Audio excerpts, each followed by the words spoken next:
Hi friends, welcome back to my channel. இன்றைக்கி நம்ம sweet recipe தான் பார்க்க போகிறோம். என்னென்னு பார்த்தீங்கன்னா, நேற்று என்னோடய பர்த்டே ஸ்பெஷலாக குலாப் ஜாமுன் செஞ்சுருந்தோம். இன்றைக்கி ஜீரா மீந்துருச்சு. ஜீரா வச்சு ஒரு ஸ்வீட் பண்ணலான்னு சொல்லிட்டு பிளான் பண்ணியிருக்கோம். அதுக்கு தேவையான இன்க்ரீடியன்ட் பார்த்தீங்கன்னா, தேங்காய், பால் பவுடர், மீதமான ஜீரா. வாங்க எப்படி செய்கிறதுன்னு பார்க்கலாம். ஃபஸ்ட்டு கேஸ் ஆன் பண்ணிக்கலாம்.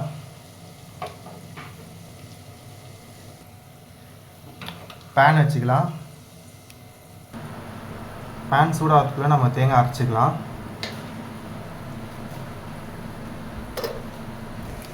தேங்காய் அரைச்சாச்சு. இப்போ பேனில் போட்டுக்கலாம்.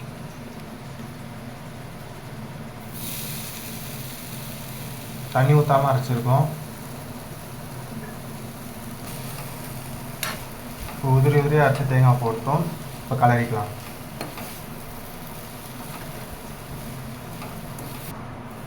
ஃப்ரெண்ட்ஸ், இதை வறுத்தாச்சு. இப்போ தனியாக எடுத்து வச்சுக்கலாம். இப்போ அதே பேனில் ஒரு ஸ்பூன் கடலை மாவு சேர்த்துக்கலாம்.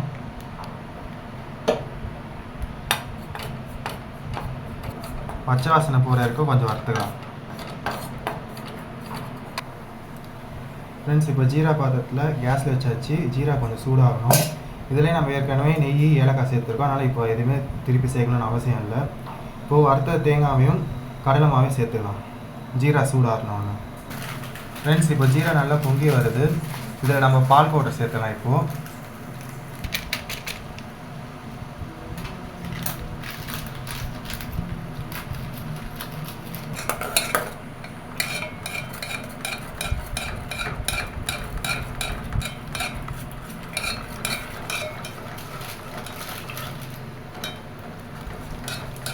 பால் பவுடர் சேர்த்தாச்சு. தேங்காய் ஆட் பண்ணிக்கலாம்.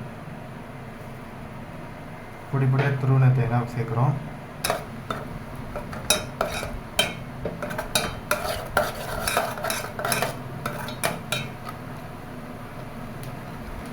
கடைசியாக வறுத்த கடலை மாவு சேர்த்துக்கலாம்.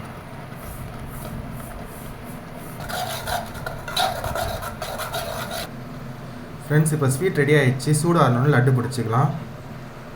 ஃப்ரெண்ட்ஸ், நம்மளோட தேங்காய் ஸ்வீட் ரெடி ஆகிடுச்சு. இப்போ லட்டு பிடிக்கிற கன்சிஸ்டன்சி வந்துடுச்சு. லட்டு பிடிச்சிக்கலாம்.